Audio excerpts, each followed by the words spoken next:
معنا أبو سجاد من العراق. السلام عليكم. وعليكم السلام. أبو سجاد من العراق اتكلم وياك. أهلا بك، تفضل. خالد بن الوليد، الجامع خالد بن الوليد اللي بالدورة. ارفع صوتك قليلا يا أبا سجاد. بغداد. جامع خالد بن الوليد اللي بالدورة والبالسيدية. تفضل. اللي الأسبوع الماضي طلعوا مظاهرة. وجامع أبو حنيفة النعمان. هذول احنا خليناهم بالقوائم. دول اغتيالهم لا محال. انا جاي احكي وياك، كان من عصابة الحق ابو سجاد. هذول نقتالهم اباط. وجامع الرحمن اللي باليرموك. دول طلعوا مظاهرة ونعرفهم الشيوخ مالتهم ما السنة. انت تغتالهم يا ابو سجاد عن طريق شاشتكم. احذرهم اديلهم الجمعة الثانية اذا طلعتوا انا اقتلكم بيدي. طيب. وانا مشتاق لقتل اهل السنة، مشتاق. انا بلهجتي مشتاق لقتل اهل السنة. طيب، لماذا يا ابا سجاد، لماذا انت مشتاق لقتل اهل السنة ولست مشتاقا لقتل اليهود والامريكان؟ تفضل، ده سؤالي. لا، نحن قتل السنة اولا وقتل اليهود ثانيا. ليه قتل السنة اولا؟ بس ده سؤالي يعني بهدوء. لان هم عادوا اهل البيت اولا. هم اعداء اهل البيت. وثانيا اسرائيل. وثانيا اعداء اهل البيت السنة. اي. طيب.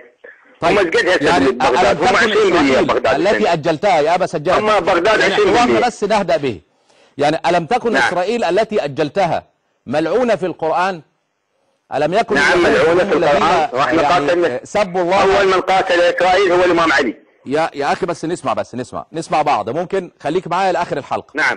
أنت الآن قدمت قتل أهل السنة على قتل اليهود، تمام؟ في المقابل هناك في القرآن، أنت تؤمن بالقرآن كله ولا عندك مشكلة في القرآن؟ ما عندي مشكلة بالقرآن. طيب. نحن أهل القرآن. اسمعني بس، أنا خلصت أخذت إجابتك. هناك في القرآن مئات الآيات التي لعن فيها اليهود، والتي يعني قال اليهود الله عن جرائم اليهود، والتي قال اليهود فيهم أنهم أفضل خلق الله وأنهم شعب الله المختار وغير ذلك. لم نجد آية في كتاب الله تقول أي شيء عن أهل التوحيد وأهل السنة والجماعة.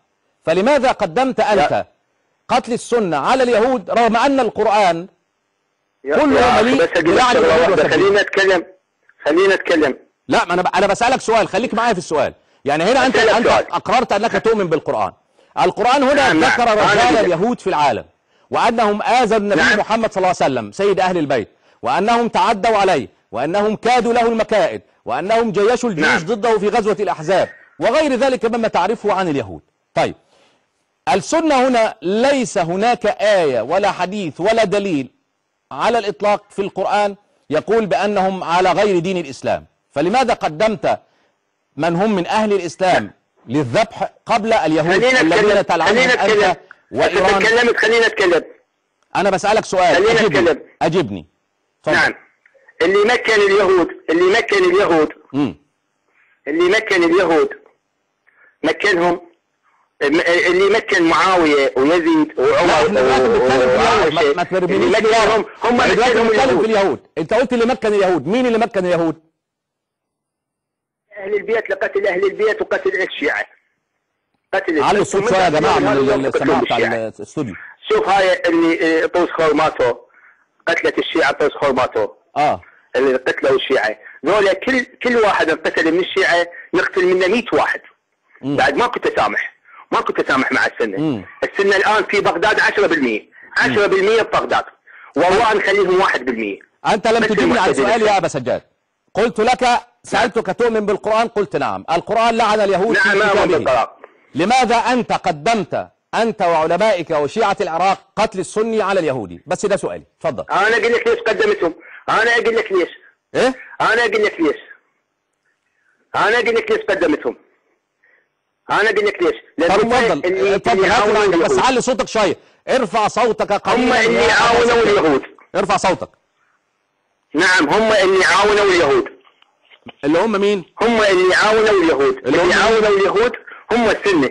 السنة. ما هي مظاهر معاونة السنة لليهود؟ اتفضل نحكي حوار. نعم. اولهم عمر بن الخطاب برضه اللي اللقيط هو لقيط عمر بن الخطاب. بنتكلم الآن على ما يسيل من دماء في العراق. سيبك من التاريخ، هذا نعم. تاريخ ما لنا علاقة به. خلينا الآن، ما ترمينيش للتاريخ. أنت قلت دلوقتي أنا هذبح السنة ودول مقدمين على ذبح إسرائيل واليهود، تمام؟ كيف عاون السنة اليهود؟ بس الآن قول لي، اتفضل. أنا أقول لك شلون. الآن إحنا جاي نقاوم المشروع اليهودي. اللي هو إيه بقى المشروع اليهودي؟ إحنا جاي نحارب المشروع اليهودي، وأنتم جاي تحاربونا لين إحنا نحارب المشروع اليهودي. أنت بتحارب المشروع اليهودي بقتل السنة. إحنا نحارب المشروع اليهود، مش كده ولا إيه؟ نعم.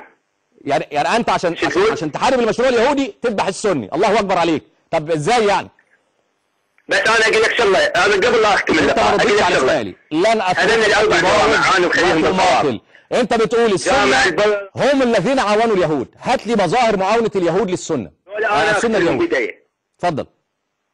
قل لهم مره ثانيه هذول الاربع شيوخ مالتكم اللي بالسنه لا يطلعون المظاهره الجمعه الجايه. والله انا اقتلهم بدايه. طيب أنا أبو سجاد. يعني هم يخشونك تعلم. لو أنت رجل بص لو أنت رجل وتسمي نفسك أبا سجاد، اطلع بفيديو دلوقتي، ادخل معانا سكايب واطلع بوشك بس، وسترى من يقتل من. لكن أنا بسألك سؤال، إن الذين عاونوا اليهود هم الشيعة أمثالك.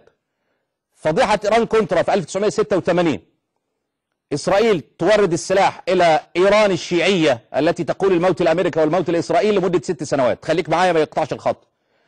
أنتم الذين عاونتم اليهود بأن سلمتموه العراق، حملتم الدبابة الأمريكية على ظهوركم وجعلتم لا قاتلنا الأمريكان. وهناك 35 مكتب. هذا المكتب فيه واحد شيعي وواحد إسرائيلي.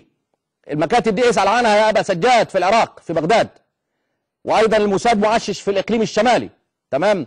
أنتم الذين أفتى أعلى مرجعية شيعية بعدم مجاهدة اليهود والأمريكان، وأنت تعلم الأمريكان بيحركوا اليهود احنا قاتلناهم. هذا يعرفون على صفحة. السيستاني هو الذي أخذ 200 مليون دولار من رامسفيلد وزير الدفاع الأمريكي الذي احتل العراق وسلمه لكم، وقال سيستانيكم بعدم مقاومة الأمريكان إذا أنتم عاونتم اليهود. أنتم الذين في طهران ليس هناك مسجد لأهل السنة والجماعة، وهناك 3 كنائس أو 3 من الكنيس لليهود، وفي 7 كنائس، وفي 4 مساجد للمجوس، 4 معابد للمجوس. أقول لك بس خلي لك شغلة. أنتم الذين تعاونون اليهود في قتل إخواننا في سوريا. الآن إيران بقضها وقضيضها وشيعة العراق ومقتضاكم الصدر وفيلق بدر وفيلق القدس تبع الحرس الثوري كلهم يذبحون في السنة، واليهود بينهم وبينهم سلك. لو أنتم رجالة وأشاوس وأبطال وتدعون حب أهل البيت لذهبتم إلى إسرائيل قضيتم عليها. أنتم الذين عاونتم اليهود بأنكم قلتم بتحريف القرآن. لا أنتم الذين عاونتم أول واحد اللي فاتح باب خيبر، أبو بكر والإمام عمر والإمام عثمان وأمهات المؤمنين الذين ذكرهم الله وقال النبي أولى بالمؤمنين من أنفسهم وأزواجه أمهاتهم فهي ليست أمك فأنت لست بمؤمن، أنت مسلم منافق. أنتم الذين عاونتم اليهود من قبل وأجلبتم على بغداد التتار، قتل 2 مليون بغدادي. خلينا نتكلم يا عيني، خلينا نتكلم. هولاكو. أنتم الذين عاونتم اليهود بأن نصير الدين الطوسي الذي قال عنه الخميني إماما جليلا هو الذي كان وزيرا لهولاكو خان. أنتم الذين عاونتم اليهود حينما أتى الفاطميون العبيديون الخبثاء واستجلبوا الصليبيين ذبحوا أهل الشام كما يحدث الآن. أنتم الذين عاونتم اليهود حينما قام القرامطة يعني اجتياح الحجر الكعبة وقتل 30,000 حاج مسالم، وأخذتم الحجر الأسود 22 سنة في البحرين.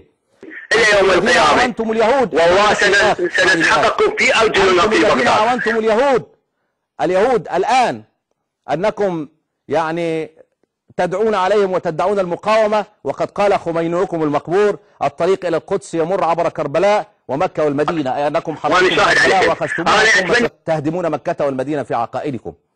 أنتم الذين عاونتم اليهود بادعائكم مهديا يعني مسردبا لا علاقة له ولم يولد بعد بكتب الشيعة ليس قبل كتب السنة. أنتم الذين عاونتم اليهود بأنكم لم تتبعوا خطى ونهج عوب اليهود على صفحة. اليهود إخوانكم، بيت النار، إخوانكم خادم الحرمين يهودي، يعني رموز أمة الإسلام. أنتم الذين عاونتم اليهود، لأننا لم نسمع في تاريخ الأمة عن قائد شيعي غزا أو جاهد أو فتح قطرا في سبيل الله أو دعا دعوة التوحيد في سبيل الله، وتدعون أنكم أتباع أهل البيت. ولو جلست نحن أتباع أهل البيت وأنتم أتباع بني أمية وبني إسرائيل وغصبا عليكم. وقفت هذه الحلقة، لكن أكتفي بهذا القدر وأسألك السؤال ذاته. قل لي كيف أعاون أهل السنة اليهود؟ تفضل. يعني هو